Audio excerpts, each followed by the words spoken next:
So one of you please confirm is my voice is audible? Yes, sir, audible. Yes, sir, it is audible. Yes, sir. Yes, sir. Okay. You're audible. Shall I start? Dr. Sujata, shall I start? Am I audible, sir? Yeah, your voice is audible to me. I am asking, can I start or should I wait? Yes, sir. I'll just introduce. No, last time you already Good evening introduced to it. all. Okay, sir. Last time you already introduced, Just right? one That's minute. sufficient. Yeah. So we had already had an insightful session by Dr. Jaidas Sidi on 5th of January. So today we'll be discussing about the use of CNN in soil fertility classification. So without any further delay, I invite Sir to kindly take over the session. Thank you, sir, Yeah. for accepting our invitation. Over to you, sir. Yeah. Thank you so much. One of you please confirm, is it PPT is visible? Visible, sir. Visible. Yeah. And what about my voice quality? Is it audible? Audible, Yeah. sir. Okay. Thank you so much for your confirmation. I'll start my session and good evening to all of you. It's a continuation of my previous session. Previous session in the sense that when that 5th of this month I had an one session from 6:30 to 8 o'clock. At the end of my session, I shown the slide. In this slide, AI in agriculture, so it is divided into the multiple streams. One stream is that one crop management. Under the crop management, we have worked on disease detection. So one of my PhD scholar, he worked on plant disease detection, and he done an excellent work, and he got a degree maybe 2008 to recently 2024, I guess. So this is what the one work which we have done, and the other work which we have carried out in the field of the soil health, that is what soil fertility. Our coordinator of this program, Dr. Sujata M, she did a work under my supervision in the field of soil fertility. She has also done that excellent work when she was doing a PhD. So she got a doctorate award for her work which in the line of soil fertility. So that is what the connectivity of my previous class to previous session to today's content. I'll be discussing more on soil fertility and how soil fertility work we are carried out by using artificial intelligence techniques. So that's what that one the line of today's discussion. Uh, Before discussing more details about the soil fertility, I'll give a brief information about. Uh, so please, one of you confirm, is it PDF PPT visible? Can you one of you confirm me whether this Yes, sir. PPT? Yes, sir. PDF is visible, but your voice is little low, sir. Can you be little louder, sir? Okay. Now, how about now? Now better, sir. Now better, Now sir. better. Okay. Okay, thank you. How this soil fertility work has started from our end. So when we started the soil fertility work, We have worked only a specific region, that is a Mangalore region. We could not take up soil fertility work for that multiple areas of our different region of the Karnataka state. Only a few a selected region of the Karnataka state we have done. We have done the work, and how we have started this work and what was the motivation of carry out this work is soil fertilities. Earlier days, if you look at a soil fertility in earlier conventional method, people used to carry that one soil, and there is a soil fertility testing lab. Even in Mangalore also we have a soil fertility testing lab, and farmer need to carry a soil in a cover or in a bag, and they have to go to fertility testing lab, and then they have to get the result, and they used to prescribe the what fertilizer need to apply for the particular soil at the farmland for a particular crop. So this is what a conventional method. Again, conventional method had a multiple the loopholes and the multiple a drawback. One of the major drawback is a farmer has to carry that soil from his farmland to that soil fertility testing lab, and he has to wait. Depends upon the number of requests which are already there in the soil fertility lab. It may be the result may be given to the farmers maybe in a week of a time or maybe a 10 days of a time. It's a quite uh, the time consuming activities in terms of a manpower and as well in terms of economical. So this is what one of the bigger the challenge. What we thought that when why can't we come up with a one soil fertility a toolkits, so that from the toolkit people will be able to identify that one soil fertility at their end itself. So this is what the one main goal of starting our soil fertility research work. Once again, I'll recap how this work has started is in order to address the limitation of conventional method of carrying a soil from a farmland to a soil fertility testing lab, and we have to wait till the testing result is comes, and based on that one testing result, scientist or officer was recommending is fertilizers. So instead of depending upon third party in the sense that when scientists or agriculture officers, farmer must be in a position to calculate or get that when the soil fertility details on their hand itself with the help of some soil fertility tool kit. This is what the original idea. To take up this original idea, we have started the work in a different the stage. The first, we could not do that on real time soil fertility. At the end of our work, we are able to calculate the soil fertility in the real time. That's what we started our eliminatory work, and from that work we extended our stage by stage. At the last stage, we are able to get that one soil fertility in a real time environment using some kind of a sensor device. That is what we have done the work in the field of soil fertility, and we were not familiar about that one the soil fertility. That is what we have taken help from uh, Krishi Vignana Kendra, which is there in Bangalore, and we went and we discussed with the soil fertility expert, and they were having a good experience on soil fertility. Even they're having that in the testing lab also. So we have taken help from officers to uh, identify that one what is that the moderate soil fertility and the low soil fertility and as well the high soil fertility. So in order to identify that when soil fertility is a moderate and soil fertility is a high or the low, we have used that one some chemical parameters of the soil. So these are the parameters we have used in our work. One is that one EC and the pH and OC and the B and the CU. So these are the different parameters which we have used in our work. So before take up this session, so initially I'll be covering some of that one concept, and later part Dr. Sujata M will take a practical session in the line of the content which I'm going to discuss. So in our work, we have used that one the 11 soil, yeah, the 11 chemical parameter 1, 2, 3, 4, 5, 6, 7, 8, 9, 10. Sorry, 13 chemical parameters we have used it, and what is the EC value and what is the pH value. All these details will be covered by Sujata when she is showing the demonstration. Dr. Sujata M, she will be explaining the more details about it. And what we did is we have taken only that when the 13 chemical parameters of the soil. Based on the 13 chemical parameters of the soil, we were able to identify that whether the soil is a moderate fertile or the high fertile or the medium fertile. This is what we have done it. So in order to uh, say whether the soil is high fertile, whether the soil is medium fertile, whether the soil is low fertile. So we have used it in the range of different the chemical parameters EC and O. So this was the table. This table is the range of the values suggested by soil fertility scientist, so who is working on the Krishi Vignana Kendra. With the help of him, we have come up with some kind of an the mapping range. So based on this mapping range, we are able. I mean, we have developed our model. So once again, I'll say that. So initially, we have started the work with 13 chemical parameter of the soil, and the 13 chemical parameters are these the parameters. So when we have that one the 13 parameters value, we need to classify whether the soil fertility is a low fertile or the medium fertile or the high fertile. So this mapping table is prepared with a consultation of a soil scientist. So once we have this table, and we are started to move toward the developing of the model. That's what the idea of this is.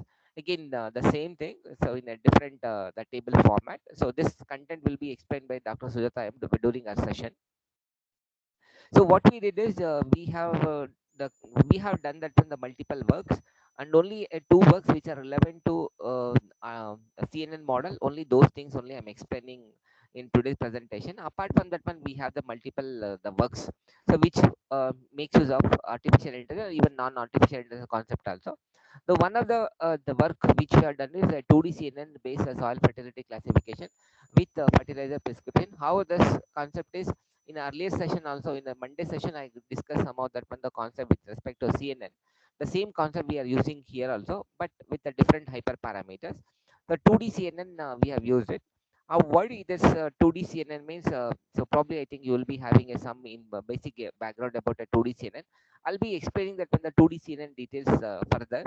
When I'm having 11 parameters, so I need to convert 11 parameters.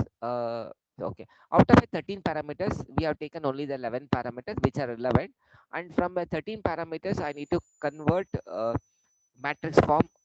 Matrix form. That is what this is what 2D CNN. 2D CNN is always, it will make use of an image as an input. So if images are represented with a pixel, pixel means that when the the picture element picture elements in the form of I mean each pixel values we are converting, we are putting into the matrix form, and finally we'll be getting that one the grid of values. So that is what that one input which we are supplying for a 2D conversion CNN 2D CNN.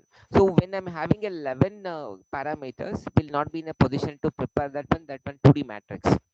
The 2D matrix, in the sense that one from 11 parameters, it is very difficult for us to create an image. So that is the reason what we did is, so let us use that one the some kind of a dense layer, and how many number of neurons are there in the dense layer, that depends upon. So what is that one the grid size? If I want a 12 grid size, then I should have a 1 at 44 12 into 12 144 neurons at a dense layer. If I want at one 13 cross 13 grid layer, the grid, then I should have a 169 the neurons at a dense layer. So by using this dense layer, we were able to convert 11 parameters into a 144 the 144 values if our input size is a 12 cross a 12. So from the same 11 parameters, we were from a same 11 parameters, we were able to get a 169 the values if my input grid is of size a 13 cross a 13. So that is what that is the main purpose of using this the dense layer at the first. Once again, I'll recap. 2D conversion, in the sense that input should be a 2D. The 2D means a two dimension. It could be in the matrix form or it could be in image form. But we had only 11 parameters. From the 11 parameters, I cannot create an image of size a 10 cross 10 image, or the matrix of size 10 cross 10, or matrix of size 12 cross 12, a matrix of size a 14 cross 40, a 13 cross. So we were not in a position to convert that 11 into a grid of a 12 cross 2, a 12 cross 12, a 13 cross 12, a 13 cross 13, or 14 cross 14. So in order to convert a 11 feature into a matrix of a 12 cross 12, a 13 cross 13, or 14 cross 14, whatever the the input grid of in the form of a matrix we wanted, so we can get it with the help of a dense layer. That is what the one purpose of using a dense layer. So the dense layer, what the dense layer says is, there is a connection from, so uh, input value with, there is a connection from one input value to all the neurons exist in the dense layer. Similarly, from the next input value, that will be a connection to all the neurons exist in the dense layer. I mean to say that when this value will go to this neuron, and the same value will go to all the neurons. Whatever that when the parameters are attribute value of the first attribute value, that will go to all the neurons exist in the dense layer. Next one is whatever that by attribute value or the feature value, that will go to all the neurons in the dense layer. Similarly, the parameters, the third parameter value or third attribute value will go to all the neurons in the dense layer. From this, we will be able to get a grid of a 13 cross a 13. So once we have that one input in the form of a 13 cross 12, 13 cross 13, a 12 cross 12, or 11 cross 11, a 10 cross 10, or the 15 cross 10, the 15 cross 15, which is the form of a matrix, then we will use that one the convolution neural network. So the elementary the representation of a convolution neural network is, so there will be a convolution layer and followed by a pooling layer, and convolution layer and followed by pooling layer, and convolution layer and followed by pooling layer. And the convolution layer and the pooling layer in terms we are calling as a hidden layer, and we can add that one multiple convolution layers and multiple the pooling layers. And after that one we wanted to convert that one the information of matrix form into the vector form. That is the reason we are using that a flatten layer. And once this a flatten layer conversion of that matrix value into the vector form, and this values will be sending to the dense layer. The dense layer means that when the from one value there will be connecting to all the neurons in the neurons exist in the next layer. That's what it is called a dense layer. And depends upon that one how many number of the depends upon what the class, whether it's a binary class, whether it's a multi-class, whether it is an a binary class or multi-class. Based on that one we'll be having that one number of neurons in the output layer. In our previous work we have only that one the low fertile and the medium fertile and the high fertile. That is the reason we have only three neurons at the output layer. If you have the 5 class, then you should have a 5 neurons at the output layer. If you have only a 2 class like uh, fertile or non-fertile, then you can have that one only a two the neurons. This is what that one the structure of the CNN which we have used in our work. And this number of a filter we have used at first convolution is 5, and the next convolution is equal to 10. Why we have used that when the number of filters is equal to 10 and number of number of filters is equal to 5. So we doing an experiment we are free that one. So the 5 filters are sufficient to carry out our experiment. Similarly, the 10 number of filters are sufficient to carry out our experiment. So in this way, we have finalized the number of filters under the dense layer, under the flatten layer, and output layer, and convolution layer, and as well the conversion of input into the grid form. So now, how this these all the result we got at, and before going to get into this, and how this convolution layer has processed our input to get a classification result. So that's what I'm going to take the next PPTs. Uh, so if anybody having any doubts, you can interrupt me and you can ask me. So how this convolution layer works. So this slides will give an step-by-step operation of a convolution layer. So input must be an image, and from an image we are preparing a matrix, the matrix of a values, and the input size could be anything else. When you are training your CNN model on your own data sets, so input size could be anything else. So in our case, we have used the inputs of a 12 cross 11 cross 11 input, and 12 cross 12 input, and 13 cross 13 input. So depends upon your input size, so you can start your CNN model. But when you are going for the pre-trained model, and the pre-trained model, the input size is already fixed. If your input size is not matching with the the predefined size of a pre-trained model, then you have to scale up or scale down that one input according to that one the pre-trained model input size requirement. So if you take that one VGG16 as a pre-trained model, and by default it takes input size of a 224 cross 224. So if your input is lesser than 224 cross 224, you have to convert into a 224 cross 224 image, then use for VGG16 or VGG19 model. Similarly, the RESTNet also. So RESTNet model also makes use of a 224 cross 224 input requirement. If your input size is not a 224 cross 224, then you have to convert that input into 224 cross 224 by using a scale up operation or scale down operation. Once the image, I mean size conversion is completed, then you can give that size to the CNN model. And the CNN model, as I already said, that one it will be having that one convolution operation followed by a pooling operation and convolution operation and followed by pulling operation, convolution operation followed by pulling operation. So that is what it's shown, that when convolution operation and as well the pulling and convolution operation and the pulling. So here the f dot map means is called as a feature map. So here they have given a feature map. The same thing they have given as a f map. F map is also stand for the feature map. It is what an overall the steps. In CNN will CNN consists of a multiple layer. One is the input layer, next one is the convolution layer, and followed by a pulling layer, and followed by the fully connected layer. Fully connected layer is the sense that one the dense layer. So in our work we have mentioned of dense layer. The dense layer is nothing but a fully connected layer. So these are the major the layers in the convolution the CNN model. One is the convolution layer and pulling layer and the fully connected layer.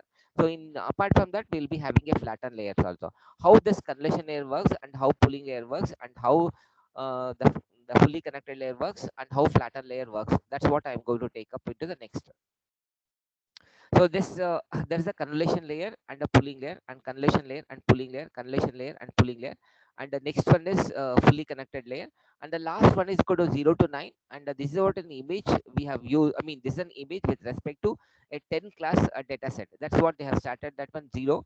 So I mean, one the neuron, first neuron is meant for a class 0, and the next neurons is meant for a class 1, and the next neuron is meant for a class 2, and the next neuron is meant for a class 9. So here they have in the output layer they have shown that one the 10 neurons, and each neuron is meant for a particular a class 0, class 1, class 2, something like that. And okay, this is what is the generic representation, and input is the handwritten signature. This in this diagram the input is handwritten, that is a 0. At the end, after processing this input, your model should say that when the given input is a 0. That's what an idea of this is. Next the further details about the input layer. So input is a 28 plus a 28 pixel a grayscale image.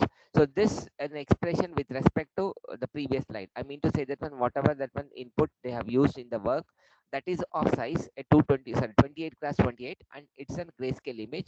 They have not used any kind of a colored images. And the next, unlike a feed forward neural network, F in N is nothing but a feed a forward a neural network. We do not have a flattened layer that the input to the 1D vector. I mean to say that when in case of a depends upon your convolution neural network, so we can use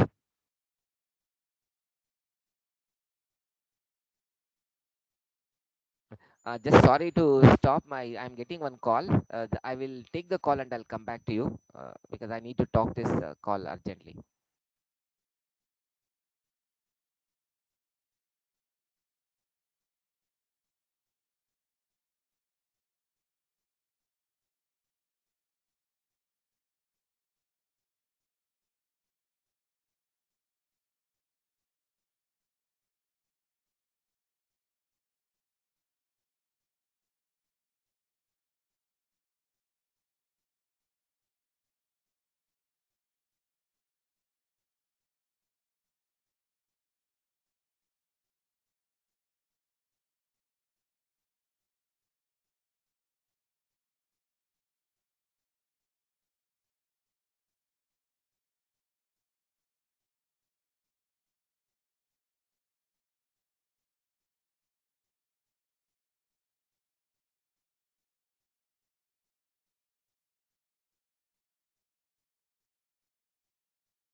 Uh, sorry to interrupt you. You have any questions with respect to this, uh, the presentation of this content? I'm connecting that one. My flow is like this. So I have taken that the 2D CNN for our soil fertility, and I'm giving the more details about that one, how a 2D CNN is working. So if anybody having any doubts at this stage, please let me know. Is my voice is audible? Good evening, sir. Is my voice is Yes. audible to all of? Yes, sir. Yes, sir. Yes, Yes, So sir. sir. any You're audible. questions?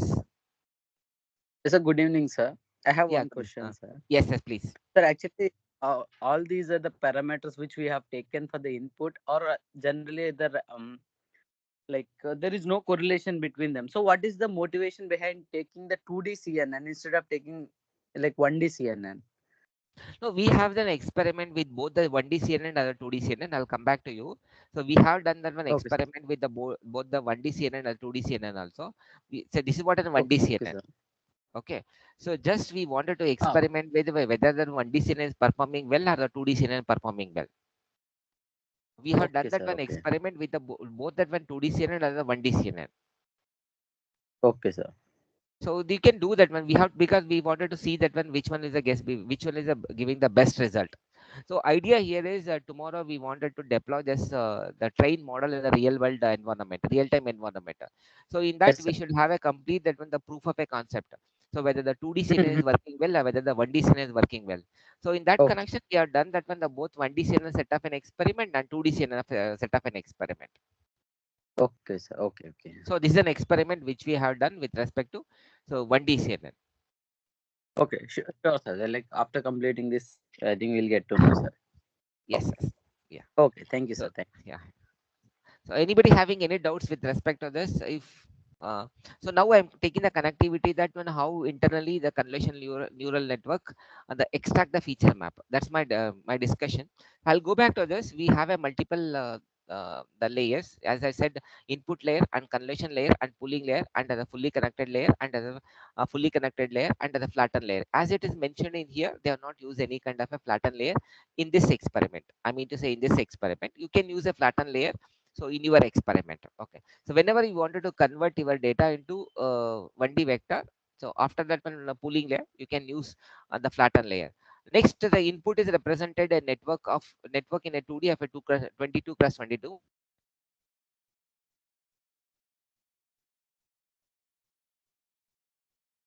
convolution layer. Next one is the convolution layer. It is the filters of a 2D image also. Next, I will come back to this how this convolution layer works is in order to do the convolution we'll be having that one the filters, and in this experiment they've used that one the filter of size a 3 cross 3. You need not to have a 3 cross 3, you can have that one 5 cross 5, you can have that one 7 cross 7, and you may be having the question saying that when the why will be having only that one odd number the filters 3 cross 3, why can't be a 4 cross 4 and as well the 6 cross 5. So if you take the 4 cross 4 and as well that one 6 cross 6, you will not be having any center point. When you take that one odd size of a filter, a 3 cross 3 will be having a center point. When we go for a 2 cross 2 2 cross 2 or 4 cross 4 or that one 6 cross 6 or 8 cross 6 will not be having a center the point. So that is that one the major reason that we will be using the filter of size a 3 cross 3. With this a filter, the input will be processed. How does a input will be processed with the filter is, so this is what that one the filter, and this the filter values we can initialize randomly, otherwise we can initialize by using a standard methods. It is up to us that one how that one the filter value will be used. And one example of with respect to one filter and one input is, so this is to understand that on how the conversion operation works is, they have taken a 6 cross 6 input, and this a 6 cross 6 a input is a process with the filter, and the values of the filter is nothing but the weights of the model. And how this weights are assigned, it depends upon the how we are initializing the weights. We can initialize that when the static weights, or we can initialize the random weights, or we can use that when the standard techniques to initialize the weights.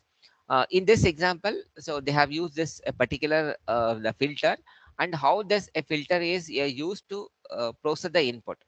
So you keep this the filter on that one input image, and then multiply that one, that's cell by the cell by cell. So 1 into 4, that is 1 into 4, that is a 4, and next one 0 into 9, that is a 0, and minus 1 into 2, that's what they written, 2 into minus 1, plus 1 into 5, that is 5 into 1, plus 0 into 6, that's a 0 into 6, and next one is a 2 into a minus 1, a 2 into minus 1, and 2 into 1, 2 into 1, and a 4 into 0, that is 0 into 4, that is 0, and the 5 into a minus 1, that's it. So by doing this, I mean, you just imagine that you are keeping the filter and the input, and the cell by cells you are multiplying that. I mean to say that when the cell of filter is multiplying with the first cell of input image, then adding that one, adding again you are multiplying the second cell of the filter with a second the cell of an input. You multiply and add with the previous one. So like that one, whatever that one the filter values, and these filter values are used to a processor input image as per that the filter size. If you are going for the 5 cross 5, then your filter will be, I mean, 5 cross 5 filters are used to process then 5 cross 5 the matrix of input image at a time. After processing the 3 cross 3 the values of an input image, and how many number of a column need to be shifted, and how many number of a rows need to be shifted, that is specified by the stride value this. So if a stride is equal to 1, you mean to say after processing that one the first recursive matrix, you leave the one column if its stride is equal to 1. If a stride is equal to 2 means after processing this, you the skip that one the 2 column. If a stride is equal to 3 means after processing the input image with a filter, then you skip a 3 columns. That is what the meaning of that one the stride. So once you are the processing the entire the row, again you will come back to that one the next column, and how many number of rows need to be skipped depends upon the stride is equal to 1.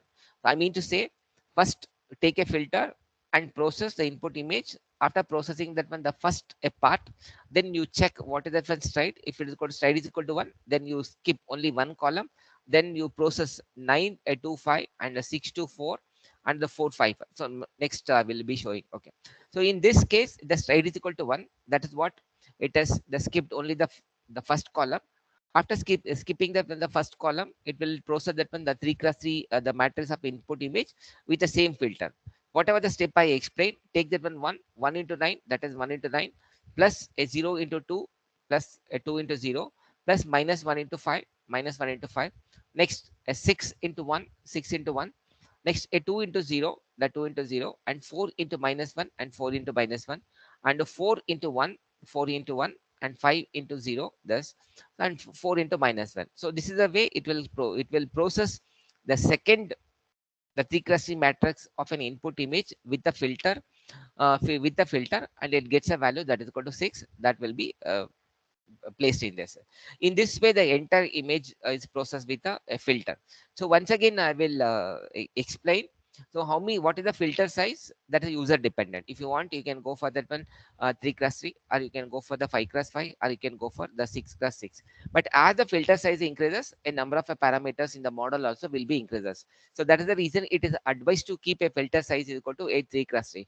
Most of a literature you will come across a 3x3, and if you keep in filter size of a 1x1 is a meaningless. That's the reason that one there will not be any filter of the, one crust one. So we have that one another type of that network depth by separate convolution. There will be having in one crust one. So I will not discuss about it. In general, the CNN will not have in one crust one the filter size. So we'll normally will be having the 3x3. So if you go for a 5x5, as I said, that one number of operations are more, and number of parameters of the model is also more. And if you go for a 7x7 filter size, again that number of a computation will be more, and the number of parameters of the model will be more. So in order to reduce the number of computations and number of parameters, it's advised to use the filter size of a 3x3. So the input is a process by a filter. So I'll go back to this once again here. So when I'm having an input, this input need to be processed.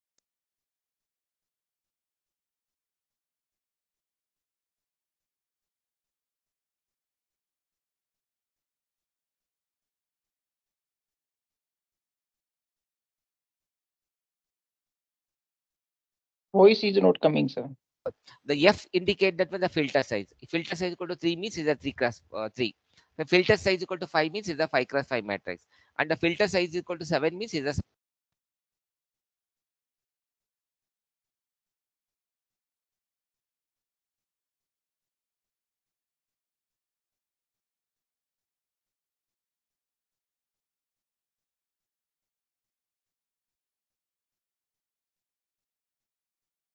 a 3 class 3 matrix is processed with a same filter.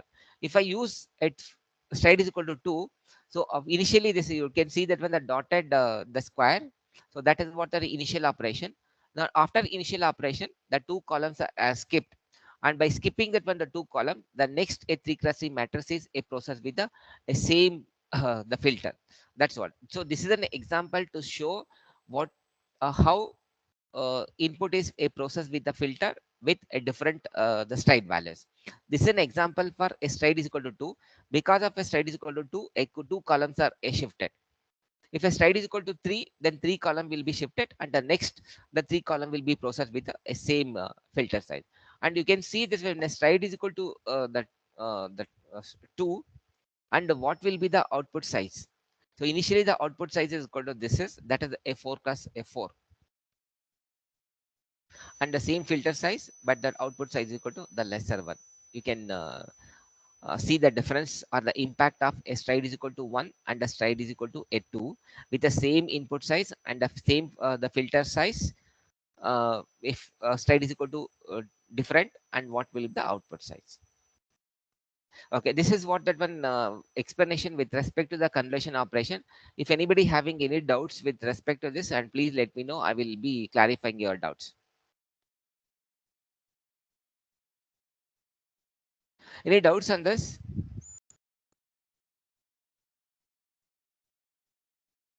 Any doubts or any questions?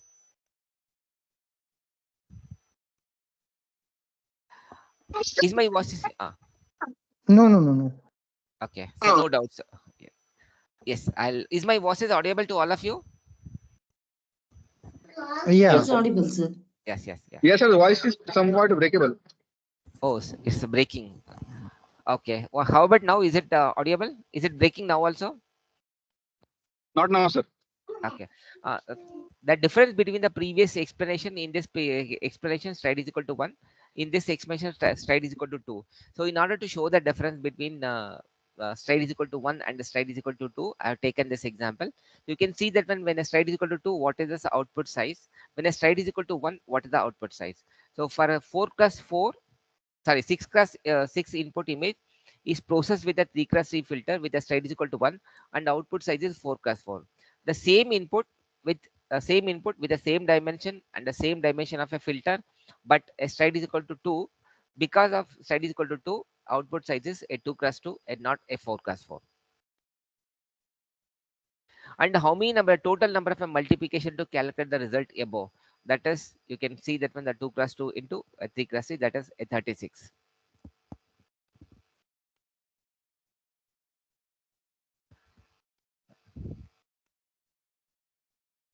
Okay, so next, yeah, there is a concept, it is called the padding concept.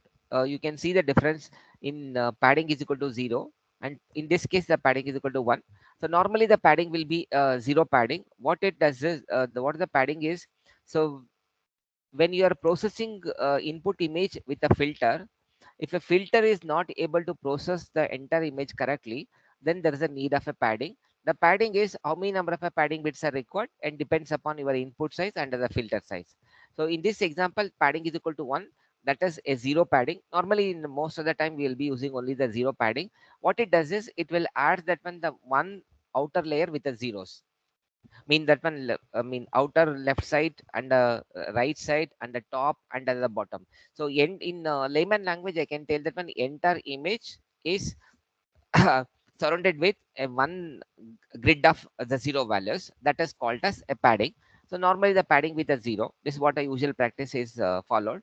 So if you want, you can go for the different values, but it's not advised to use other than zeros values.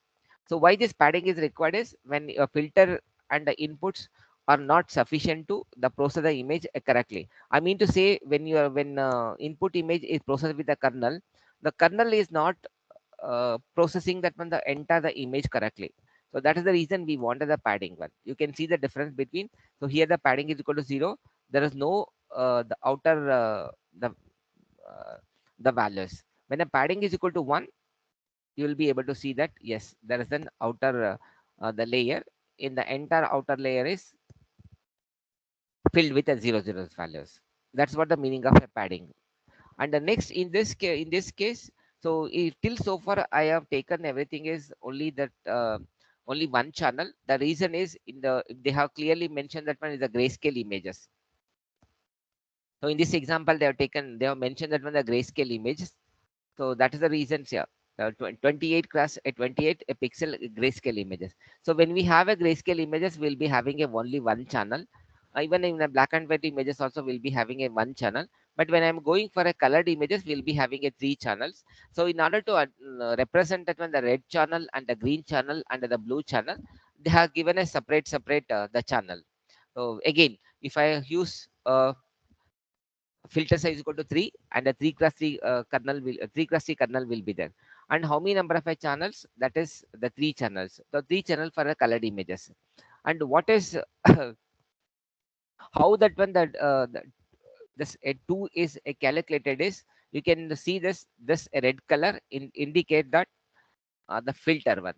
There is a filter for a red channel. There is a filter for a green channel. There is a filter for the blue channel. The filter of the red channel is multiplied with the red channel input. Next one is the filter is meant for a green channel, that is used to process a green channel of the input image. That is what the green into the light green. Next one is there is a filter. It's meant for the mm, uh, blue channel filter. This is meant for a blue channel of the input. That is what this a blue color. This is multiplied with uh, a blue channel of the input image. Whatever the multiplication result you will get it, that is added with a green channel, that is added with a blue channel, and finally you will be getting the single value that will be processed here. So you can recollect it here, the 6 cross 6 input image, and in the previous image 6 cross 6 cross 6 input image, when you are processing with 3 cross 3 filter, you will be getting the feature map of a 4 cross 4. The same example here also. So input is a 6 cross, but number of a channel is 3.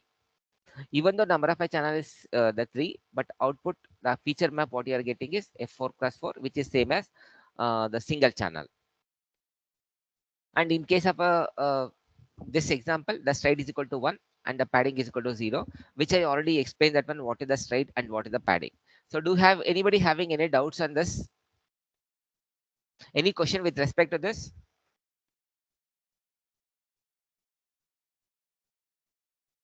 Okay, if there's no question, then I'll the speed up. So this is what an input image and is of size S6 plus S6 and the number of a channel is equal to 3. And this is filter 1. When I'm processing this input image with one filter, I'll be getting a feature map. I mean to say that when this is the feature map, I got it with respect to filter 1. And this is another feature map. I got it with respect to this second filter. If you recall in my architecture, I've used the one 5 number of filters and 10 number of filters. So for each filter, I'll be getting a separate feature map. That's what an idea of this is. In this, up to here, I was explaining only one filter. For one filter, I'll be having the one feature map. So here I will be having a filter 1 and a filter 2. And this a filter is separate from this filter. So for each a dedicated filter, I'll be having a dedicated feature map. That's what an idea of this is. Because I'm having a two filters, I will be having a two a feature map.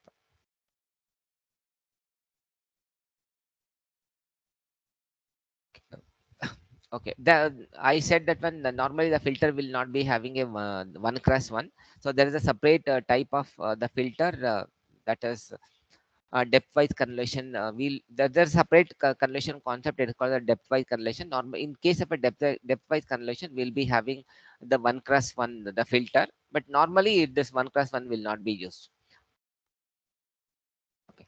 And after the convolution operation, there is a ReLU there is a ReLU activation function, and the ReLU activation function will take that one output of a convolution plus a bias. So after processing this, I'll be getting that output. I mean to say that when this a 4x4 yellow color with a bias is went to ReLU activation function, I'm getting this. So what is the meaning is that when the value which is there in this cell we are passing to ReLU, will be getting this. Similarly, the value which is there in this cell, we are passing to ReLU activation function, we are getting this. Similarly, the value which is placed in this, we are passing to ReLU activation function, we are getting. So if we have here, we have a two the feature map of size a 3x3. For each feature map is sent independently to a ReLU activation function. Accordingly, we are getting this. That's what the meaning of this. Okay. So now once we have that one the conversion operation, the next one is the pooling operation. We'll be having that one the two major the pooling operation. One is the max pooling operation, and another is the average pooling operation. And the max pooling means that when you have to divide the feature map. Output of a conversion operation is the feature map, and that feature map will be divided into a grid. And the grid size depends upon what the stride is. So you should have that when the grid stride of 2x2, a stride of a 3x3, whatever it may be. The feature map will be divided into the uh, different part. It depends upon that one the stride size. And 2x2 mean that one entire the output of a convolution operation, that is called the feature map, will be dividing into a different parts. The first part and the second part and the third part and the fourth part. And the first part size and the second part size and third part size and the fourth part size, it is depends upon that one the stride size. In this case, we are using a stride is equal to 2x2. That's what the entire that one the feature map is divided into a 2x2 areas. And whatever the values exist in the 2x2 area depends upon whether it's an average pooling or the max pooling. So if it is a max pooling, you take the maximum value of this. So from the sky blue color, the 2x2 matrix, the maximum value is equal to 5. That's what output is equal to 5. You come back to the next, the pink color 2x2 matrix. Out of this 2x2 matrix, the maximum value is equal to 8 and output is 8. Next, -1, -6, and -4 and -5. In this a 2x2, the maximum value is -1. That's what the -1. So all of you are familiar about that when we are dealing with the negative value, which is the maximum, which is the minimum. So you're already aware of it. That's what I don't want to explain this. Out of these four values, -1. Next, a 7 and a 3 and a 4, 2. The maximum value is equal to 7. In this way, the maximum pooling works. If you go for an average, you take that one average of all the values. 2 plus a 3 plus a 5 plus -2. The -2 and +2 will get cancelled, and the 5 plus 3 is equal to 8. 8 divided by the 4 is 2. That's what here you will be able to see this. Next one is a 2 plus a 2 plus a 0 plus 8. That is the 12, and 12 divided by 4 is a 3. Similarly, you can add all these values divided by 4. You will getting a -4. Similarly, you can add this 1 plus 2. Hello, sir.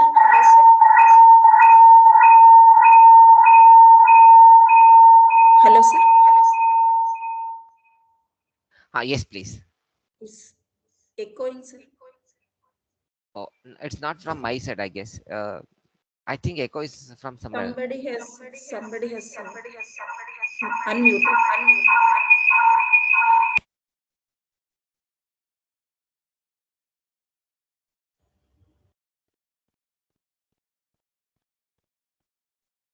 Okay, sir. Now it's clear.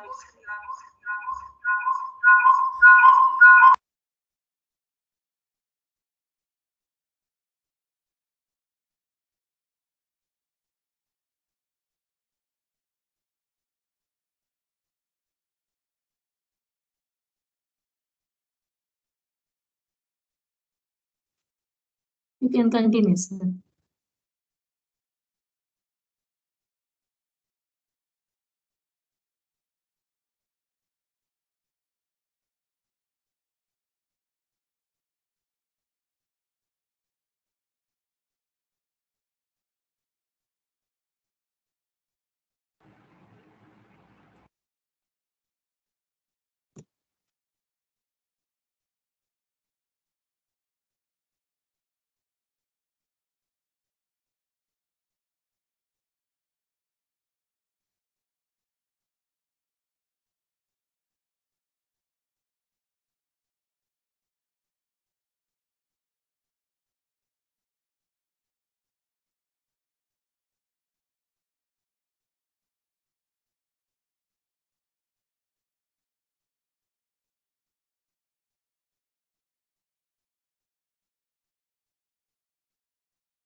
Sir, I think your mic is muted.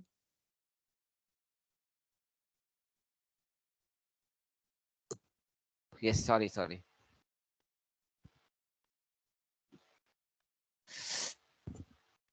Okay, sorry. I so in this now my voice is audible. Yes, sir, it is audible. Okay. So in this example, average pooling under the max pooling, whatever the concept I explained, the same concept I shown here also. The same concept will be shown here in this example. Okay. Okay. You can. It's a kind of an animation.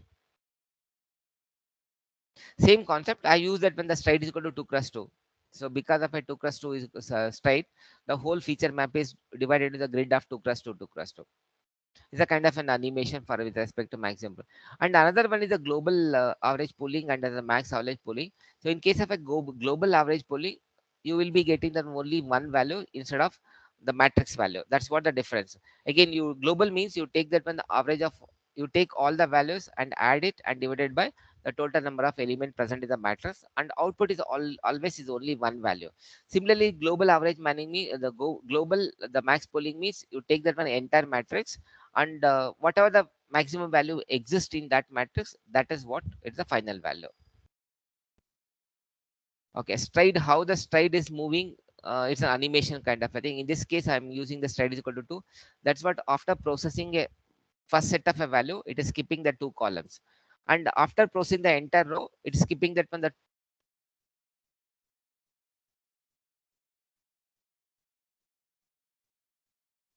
is equal to 2. That's the reason it is it's skipping the 2 columns.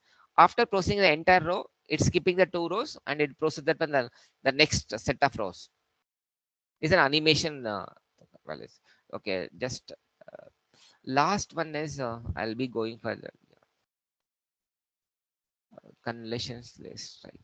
Yeah, the flattened layer means you will be having that one, that matrix value. That matrix value will be converted to the vector value. That is what it is, nothing but the flattened value. You can say that one first you take that one entire rows and put it on the vector, and the next you take another next row and put it on the vector. This is what the flattening is. Flattening simple thing is you converting that one the matrix value into vector, the vector values. That's all. Otherwise, we can say that when the converting the 2D values into the 1D, that's what the flattening is does. So this is what with respect to this. I'll come back to my the work. So we have used the CNN. I have explained that one convolution operation and the flatten layer operation and the dense layer operation. So we have used, and then in our work we have used the number of a filter is equal to 5 and number of a filter is equal to 10. In my example, I explained that one when the number of a filter is equal to 2 and what will be the number of a feature map. I always explain. So with this the CNN architecture and for our input, so we have that one the results, and we have done an experiment with 11 cross 11. I mean to say that one in the dense layer we have 121 neurons. With the 121 neurons we are able to get an input grid of 11 cross 11, and again we have done another set of an experiment with the 2 cross 12 cross 12. So in this case, in the dense layer the number of neurons are 144. So this we got the result for this 12 cross 12, and again we got the result for 13 cross 13. So these all the result we got it with respect to 2D CNN. And again we have a multiple set of results. Okay, so next one is this is with respect to converting in 1D data into, so yeah, this is a converting in 1D data into a 2D and then use a 2D CNN to get the classification result. Next one is this is a completely different architecture than the previous one, but it's a CNN. So in this we have that one 1D CNN. Again the concept is same, there will be conversion operation. So what is the difference between the previous one and as well as this one is in the previous one the filter size is always is a matrix. When you're dealing with 1D CNN, the filter sizes, so 1 cross 3 or 1 cross, sorry, 1 cross 3 or 1 cross 5 or 1 cross the 7 or 1 cross 9 or 1 cross 11. So that is only the difference. In case of a 2D, the CNN, the filter sizes is the matrix, but whereas in case of 1D CNN, the filter sizes in terms of a vector, that is a 1 cross 5, a 1 cross 3 or 1 cross 7. So rest of the things are same. We have used that when the smooth the oversampling techniques when we have an imbalanced data. So we wanted to convert that imbalanced data set into a balanced data set. So in order to get that one balanced data set from imbalanced data set, we are using that oversampling technique. So it will increase that one number of an inputs. The sampling technique will increase that one number of an the inputs. This is what widely used the sampling technique to increase the number of an inputs. The same sampling technique you can use to increase the number of an input images. When you have a less number of an input, so in order to make that one more number of an inputs, standard technique is sampling technique. So one of the sampling technique is a small sampling techniques. We have used the small time sampling techniques to increase that one, to convert that one imbalanced data set into the balanced data set. And these are the specification for 1D CNN also we have got some kind of results. Okay. So with this, I've reached to a time. So they have given a time for 1 hour. I started at 7 o'clock. Now I am reaching to 7. I started at 6 o'clock. I reached a time up to 7 o'clock. Now I will take any. If you have any doubts, please ask your doubts. I'll be able to answer your doubts. If any questions or any doubts, if you have, please. Any queries, sir?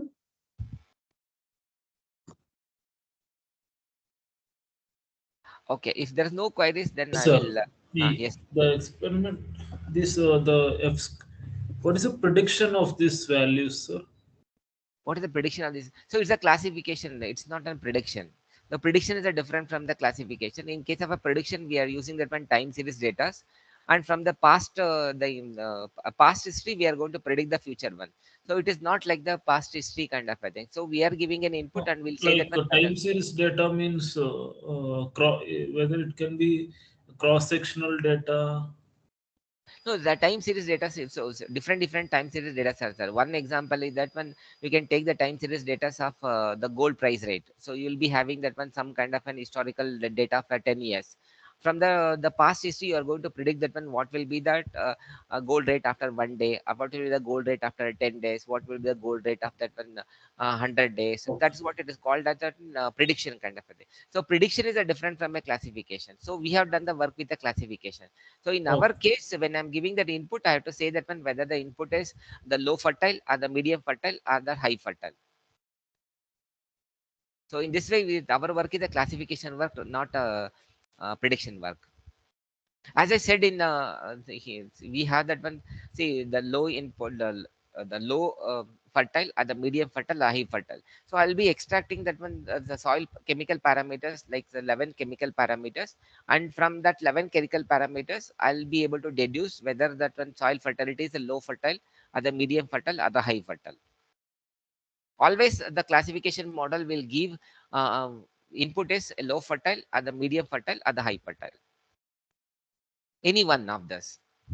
So based on that, when the 11 parameters value, it will say that when the current fertility of your soil is low fertiles, and the current fertility of the soil is medium fertile, and the high fertile. Any questions from anybody else? Parameter is of more significant out of these 11 parameters? Sorry, sir, I could not hear you properly. Which particular parameter is of more importance out of these 11 parameters? Sir, initially we had 13 parameters, and after that one we have studied that one the correlation matrix, and we have used that one some the what feature selection matrix, the feature selection technique also. We can see 1, 2, 3, 4, and 5, 6, 7, 8, 9, 10, 11, 12. So we have that one the 13 parameters in our work. After the 13 parameters, we identify that one which are the parameters are the crucial, and then we remove that one two parameters. By removing two parameters, we identify that one all the remaining 11 parameters are very much essential in that. So in this case, I can say that when all the 11 parameters are very much essential. So we have another set of a work there. We have used that one feature selection technique to identify that when the which feature is the best and which feature is the worst. And out of a 13 the features, we have removed two features, and we have got only the 11 the features. So all these 11 features are very much highly essential to classify that one given soil data is the high fertile, or the medium fertile, or the low fertile. These all the very much essential. Okay. Yeah. So any other questions? Any questions Sir, from is audience? this data is publicly available or like is it collected manually, sir? No, we have that one soil health the website. From there, we have collected the data in the initial stage. We have collected all the data from the initial stage, and after that one, we have approached some the scientist and as well the agriculture officer also. They also referred some data, and we have taken the data from the website, and as well we have taken the data given by some agriculture officers. Okay, With sir. that, So we from are the able to. fields, okay. It's okay, Hello. sir. It's inclusion of both public data sets as well as the private data set. Sorry, sir, I could not hear you. Huh? Sir, I mean, like it's inclusion of both public data set as well as the private data set, no, sir? The private data is also is given by the government people only. They have Yes, sir. yes, yes. And after that one, we Thank have done you, the sir. work with respect to that one satellite images also. So we have gathered satellite images, and from the satellite images, we have derived that one the parameters. From that one also, we have identified that because sometimes uh, satellite images are required. So we have done that kind of a work also, but I have not presented in here. The Okay, sir. spectral, we have used that one the spectral images that is given by satellite, and from that the spectral images we have derived that one the values. From that the values we have classified whether that soil fertility is high or the low or the moderate. That work also we have, but I did not present here. Okay, sir. So you can predict Thank you, in sir. the whether the soil is fertile or not in real time by using satellite image. Is it possible to analyze the particular area by using satellite image for soil fertility?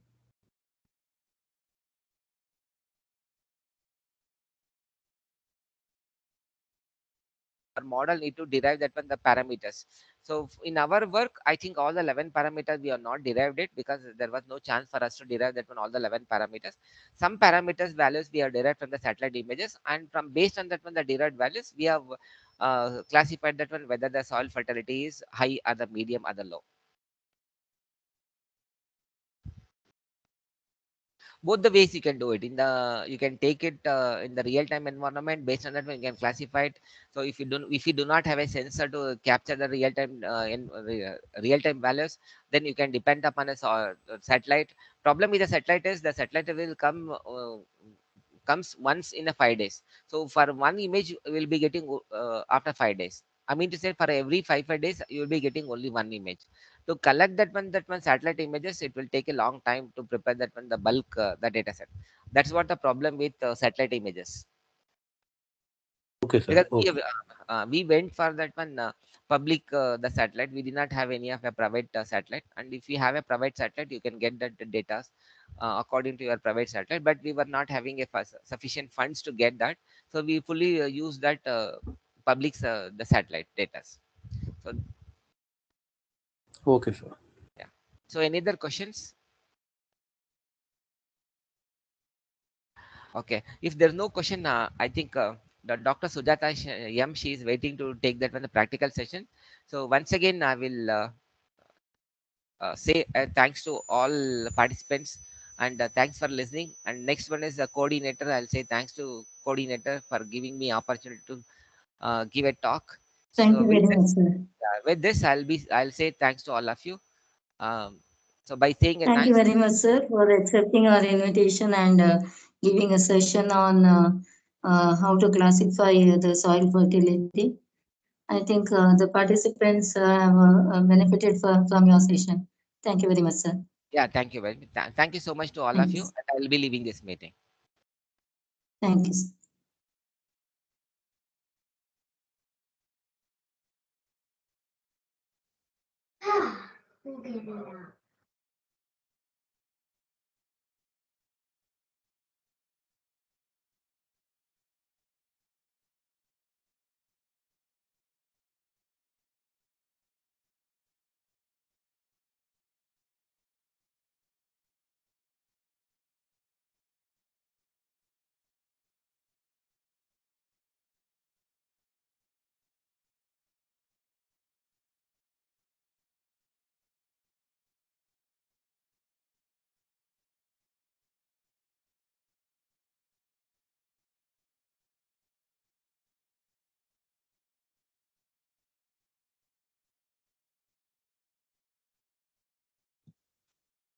Am I audible? Yes, ma'am. Yes, ma'am. Yes, yes. Yes, ma'am.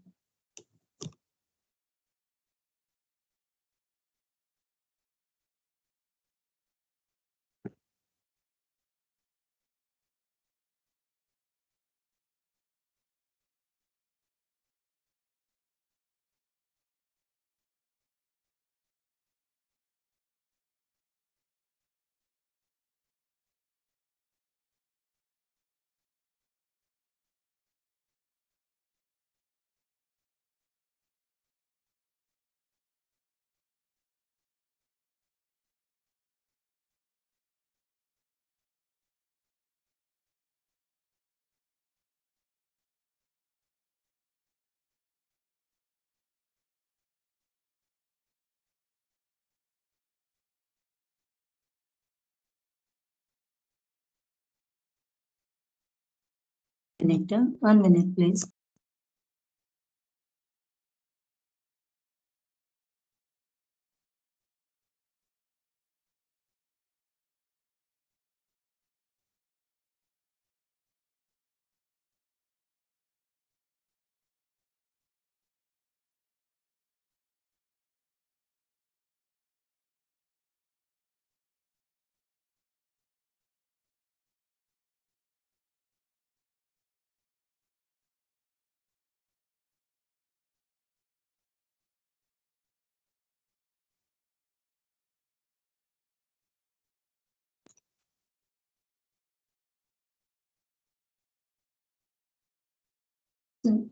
Good evening to all.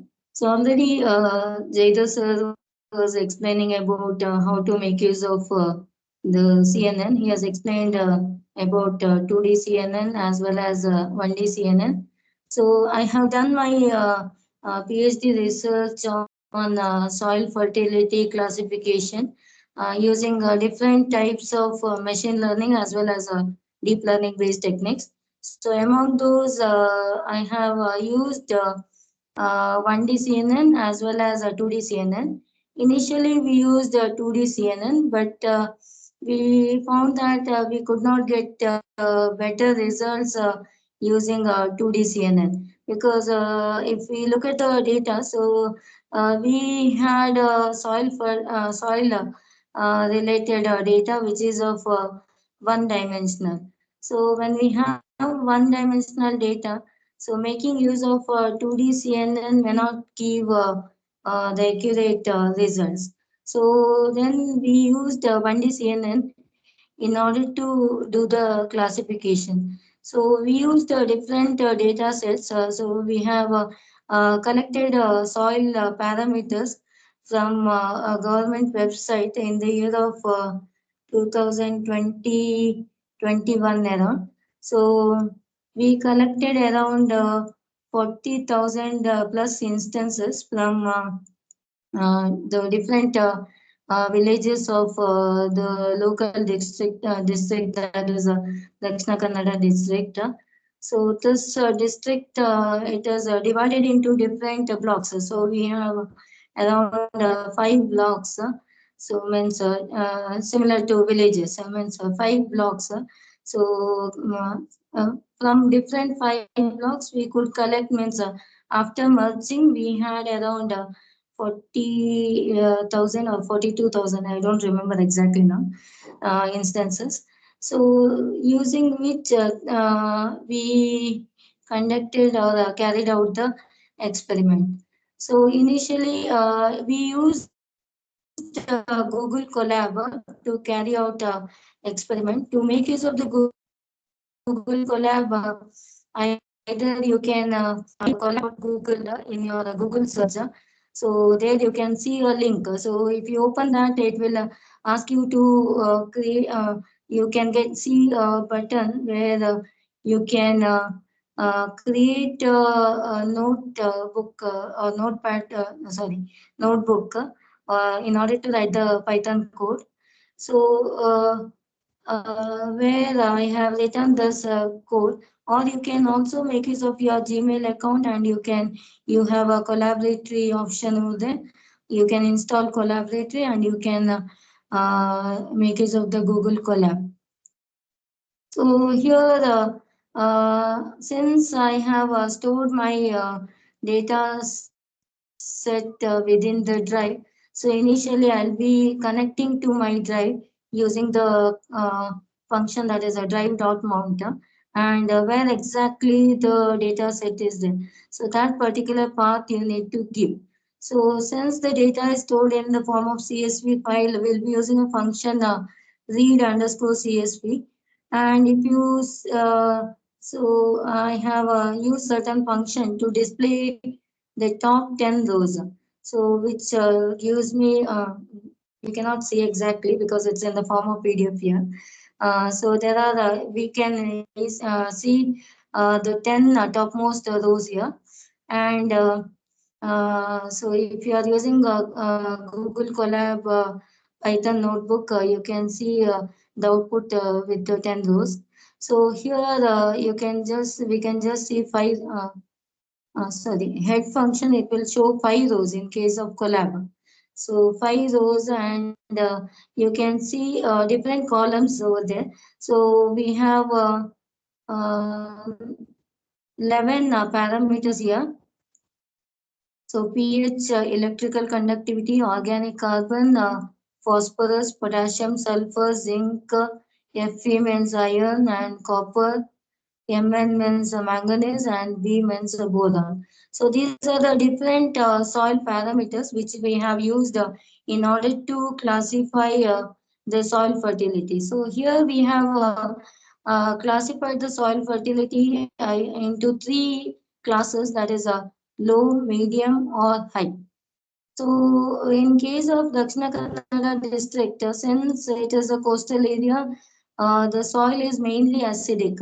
So the pH value will be in the range of 6.5, nearly 6.5. So if the soil is acidic, so we'll be considering it as a low fertile.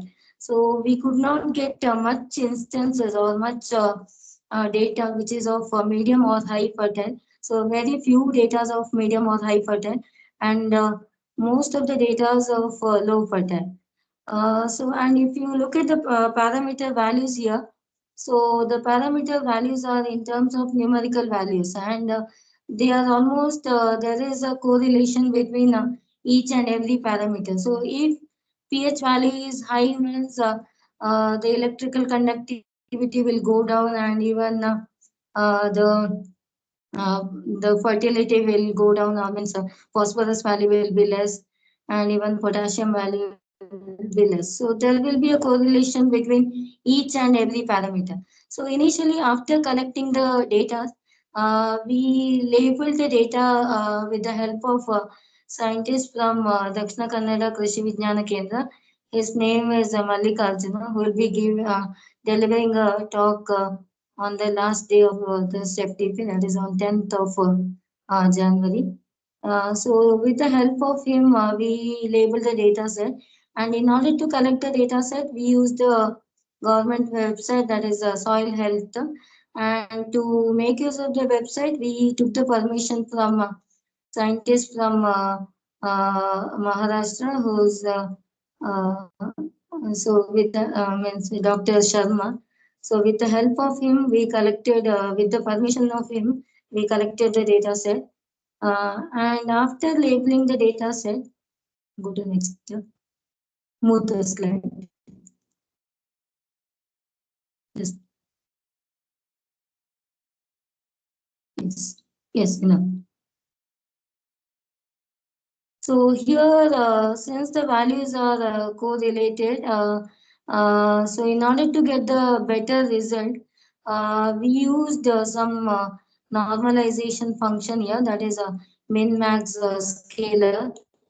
So which will give the values in between the range of 0 to 1. So instead of having the values 22 and other values, so it will use the function, and it will convert the values in the range of 0 to 1, so that we can get very accurate results. So this is one of the normalization technique, min-max normalization.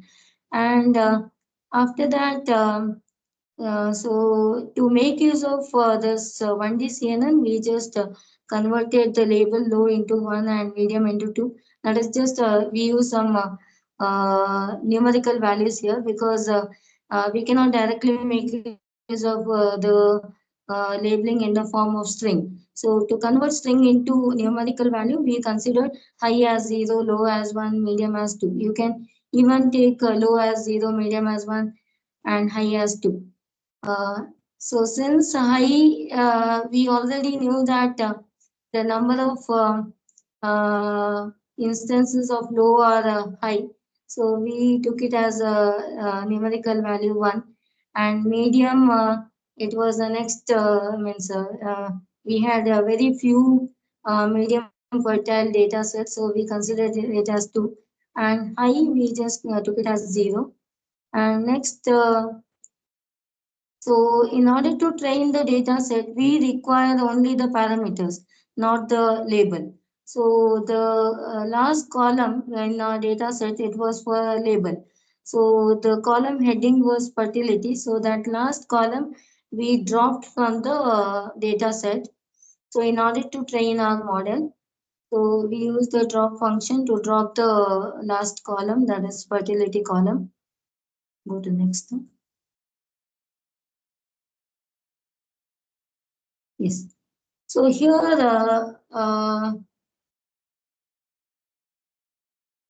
so we just, so in order to check the parameter shape, we just use some function that is not required. So in order to make use of the convolution, means in order to build the model, we just found the shape of the uh, variable x here. So how many instances are there in our training data set or in the data set? So we had around 36,000 data set. So in the training data set, go to next.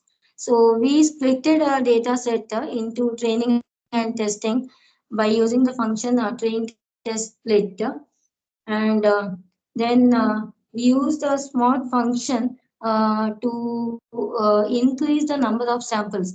As already I said, the number of instances of medium and high fertile were very less. So if the data set is not balanced, it might result in overfitting. We may not get a accurate result. So in order to balance the data set, we use a function called as a SMART. SMART stands for synthetic minority oversampling technique.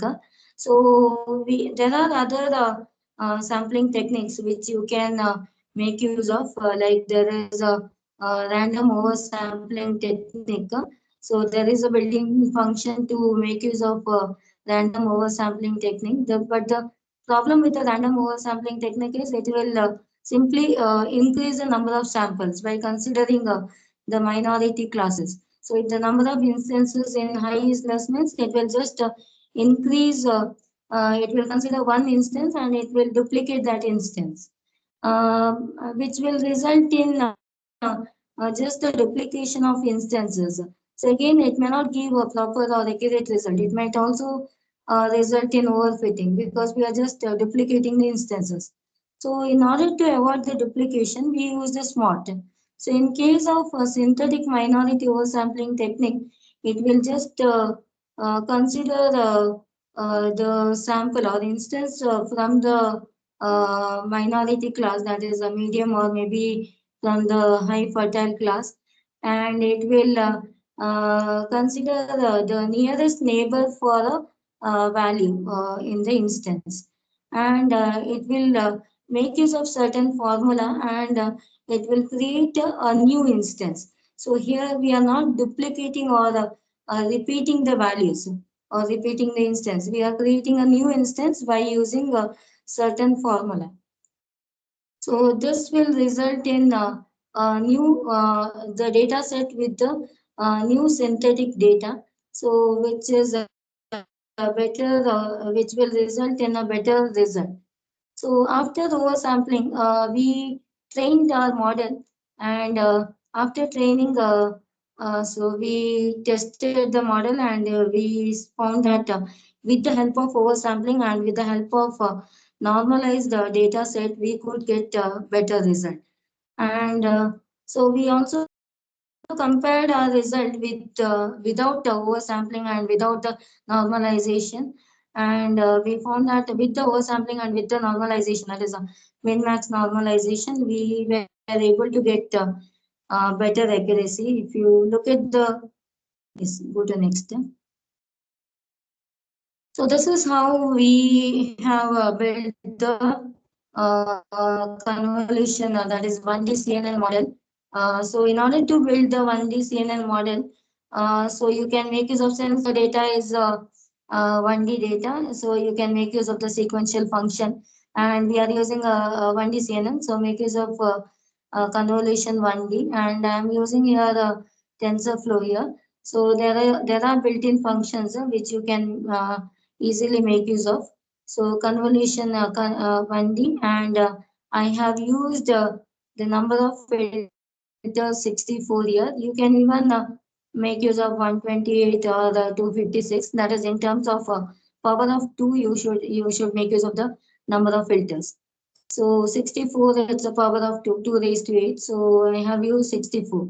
So we have just randomly tested with the different filter size, and we found that with the 64 we could get better result. And we used the kernel size of 3 here, and the ReLU activation function.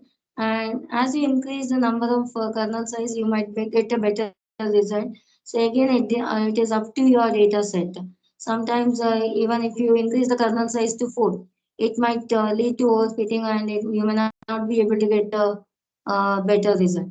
So ReLU is one of the activation functions. So if suppose when you are performing convolution, if your output is negative or near to 0, so such network connections are not required. So ReLU will avoid such connections, and it will consider only the positive connection to the positive values. And since my data set had 11 soil parameters, input shape is 11 comma 1 here, because I'm using 1D CNN and means one dimensional data here with the 11 parameters. So input shape is 11 comma 1. And next, to connect to next layers, so directly we cannot connect 1D CNN or the convolution layer to max pooling. So we need some layer in between to connect to max pooling. So I've used a dense layer with the same number of filters, that is 64. And the activation used is the same, that is ReLU. So what dense function or the dense layer does is it will connect all the neurons in the previous layer, that is from the convolution layer to the next layer. So my next layer is a max pooling layer. So max pooling 1D, because I'm using 1D CNN here, so I need to make use of max pooling 1D. So if you are using a convolution 2D, that is a 2D CNN, you can make use of convolution 2D.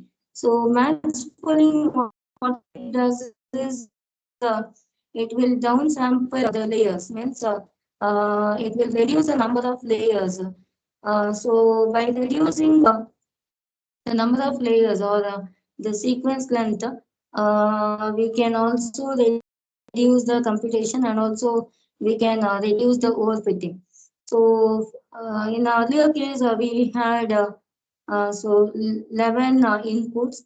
So reducing the number of layers by half means so 11 by 2. It will result in 4 layers. So if you look at the summary of the model building down over there, so you can see convolution 1D output shape is none 9 comma 64. So 9 is because I have used the kernel size as 3. So 3 into 3 it becomes 9, and 64 is nothing but my filter size. So output shape is 9 comma 64. And so using this we are going to get a parameters, number of parameters 256. So 256, there is certain formula to derive. If you want, I can give later. So it is based on the weight and the bias. Kernel size is 3 means I'll be using the weight of 3 here. And bias I have used 1. And my filter size is 64. If you multiply weight with the bias and 64 plus 64, I think it will give 256. And next, dense layer. So again, to increase the number of parameters, we'll be using the dense layer. So as you increase the number of parameters, it will reduce overfitting, means you can get better results. So if there is overfitting, you might get either a very poor result, or maybe it might give you result accuracy as 100%, which is not actually the correct result. So in case of max pooling, if you look at output shape over there, it is a 4,64. So 4 I got, that is my input shape was 11 earlier. So from the previous layer, and then I'm using dense layer. So again, the input shape size will be 11. So 11 by 2 is nothing but it is a so 2 point something. But so if you round it to the floor value, you will get 4. So and when you are using max pooling layer, we are not going to uh, train anything. So parameters will remain 0. So we are just downsampling the layers here. And next, I'm using a flattened layer, that is to convert the shape into a vector. Means the earlier we had a dense layer, which is if you look at the output shape there, the none comma 4 comma 64 means 4 into 64. So that is in the form of matrix. So we'll be converting matrix to one dimensional vector using the flatten. So we require flatten function because to classify we require in the form of vector, means in the form of array.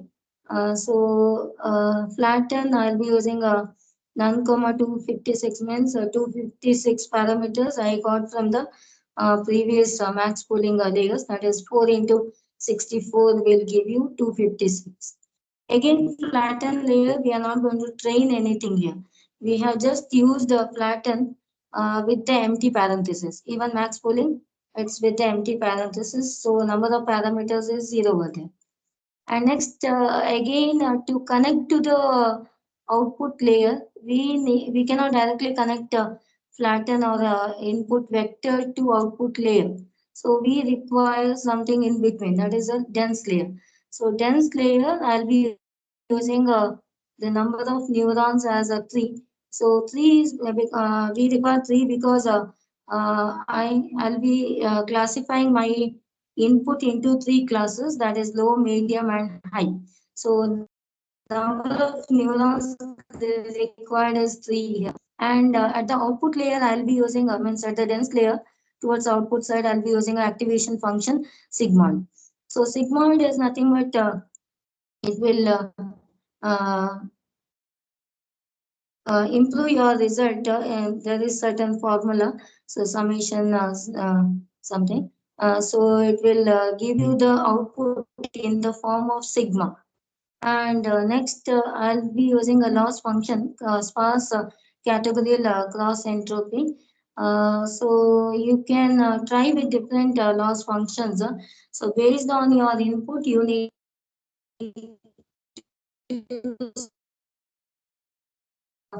so my input is just a numerical value, and I have 3 classes, which is again I'm just into numerical value. So I'll be using a sparse categorical cross entropy, and the values means the data set is a biased data set. It is not a fully unbiased data set. So since the data set is a biased data set, the loss function will work better for me. And to optimize the result, I'll be using Adam optimizer. And this summary is just show how the model is built. Go to next.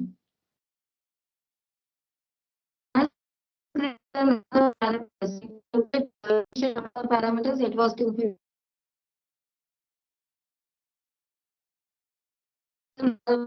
Your result will be better. And I use epoch of 500 here, and so batch size of 64. So you can make them, and you can try with the different. You can increase the number of epochs, but as you increase the number of epochs, you require more time to train. And so this convolution means CNN models requires more time to train. So you may not be able to get a result within 15 minutes or 30 minutes. You may require even 1 hour or 2 hours to train your model, or even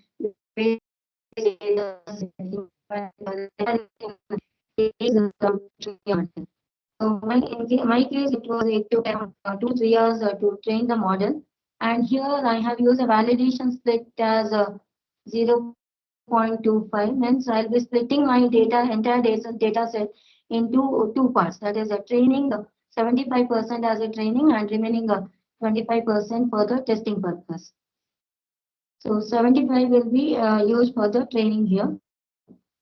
And again, after the splitting 75 into training, again that 75 I have split it into validation and the training data. So training data is split again into 75 and 25. So my validation split is 25% here. Go to next. No, the slide.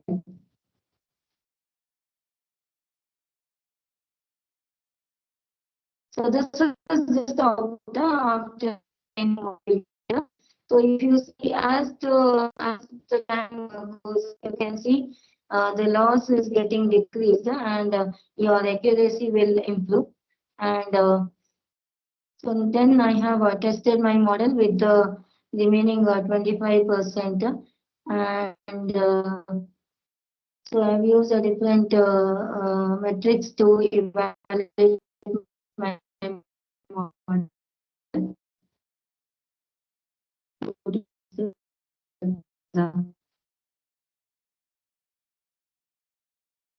Ma'am, voice is breaking.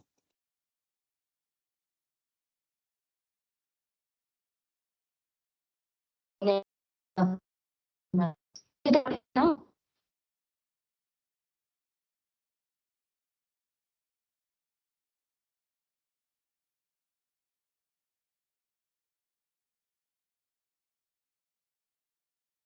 No, ma'am.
Okay. It was not audible. Oh. Now is it audible? Yes, ma'am. Yes, audible, ma'am. Okay. Okay. Okay. Can you move to confusion matrix and down? Yes, 1 second, just leave it. So this is the model, means a graph which we plotted to, that is for accuracy and the loss. So we got around 97% or 98% of accuracy here. And so if you look at my paper, you can make out means article. So I don't remember what accuracy I obtained. And the loss got minimized by using the smart oversampling technique.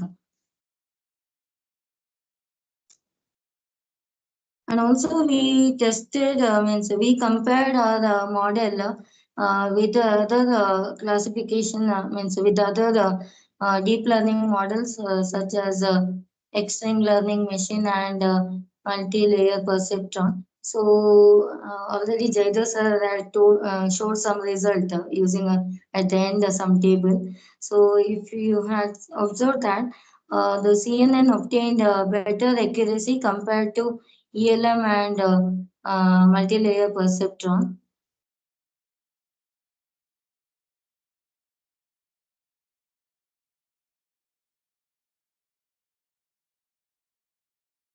Move to confusion matrix.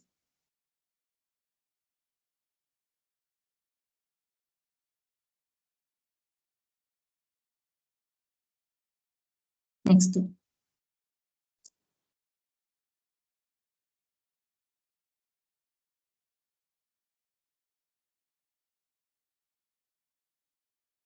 This we tried with a different data sets. Okay, so validation accuracy we obtained around 99% here.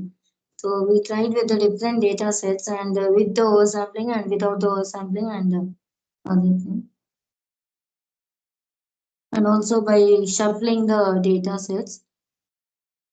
The confusion last at the end.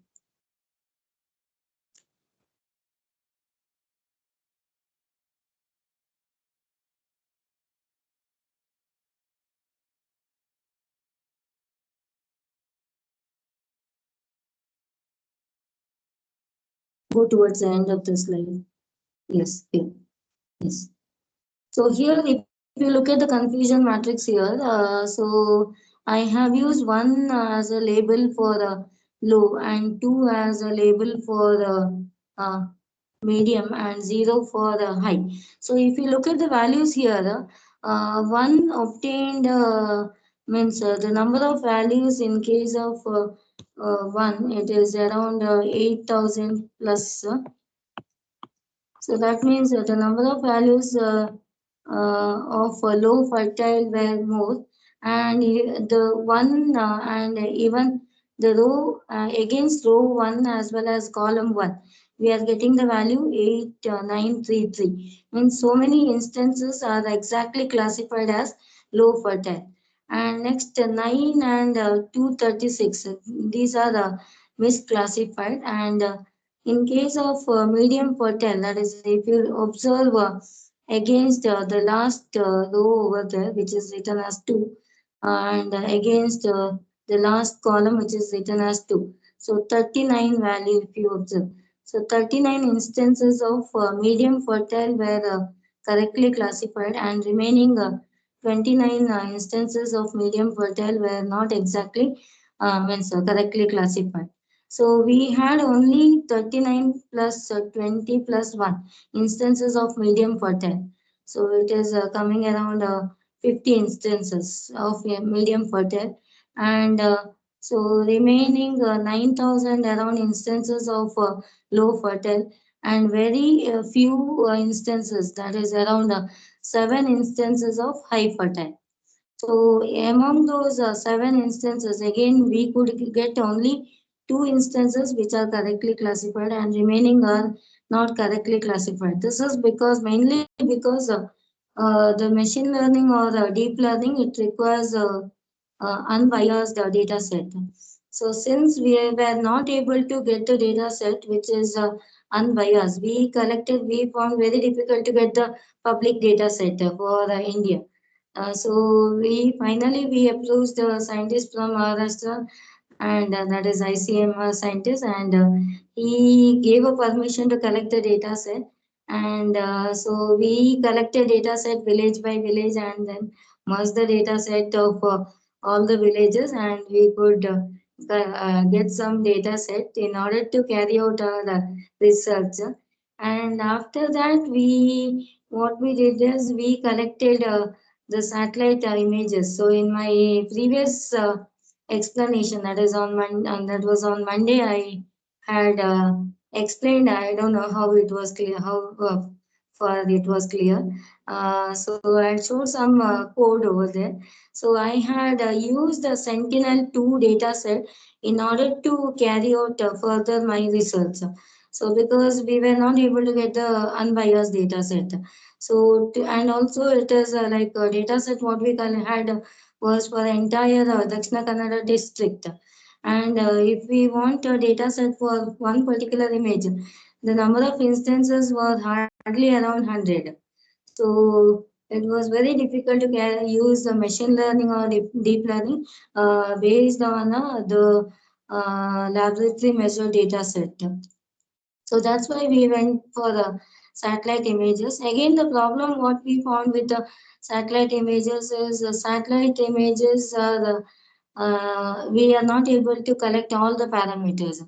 We were able to derive only certain parameters like pH, electrical conductivity, organic carbon, and nitrogen. Only 4 parameters we were able to derive, and remaining without the remaining parameters, it is not possible to decide whether the soil is fertile or not.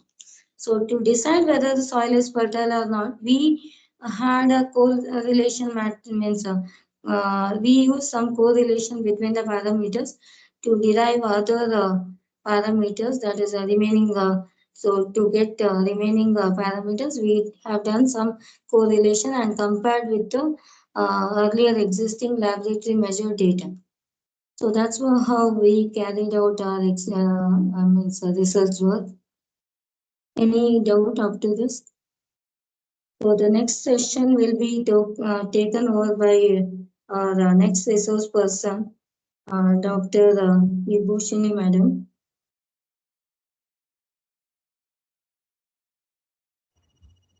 So these are different ways of getting the confusion matrix.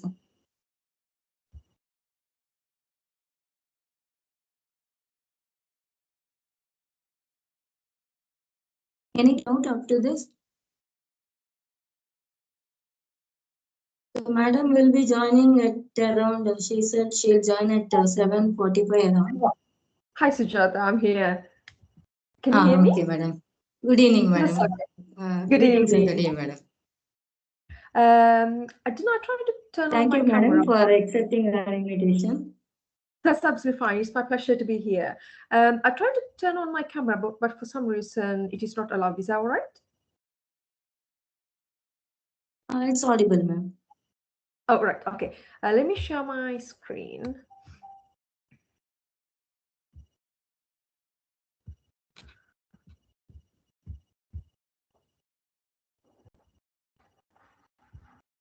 So let me introduce madam. Am I audible? Yes, I can Stanley, hear am you. I audible? Yes, ma'am, you are audible. Stanley, sir, am I audible? Yes, ma'am. Yes, ma'am. You are audible, ma'am. Okay. Sujata, ma'am. Okay, so it's my great pleasure to introduce our today's esteemed resource person, Dr. Vibhushini Bentons. I'm not able to pronounce. Sorry for that, madam. An accomplished academic and researcher in the areas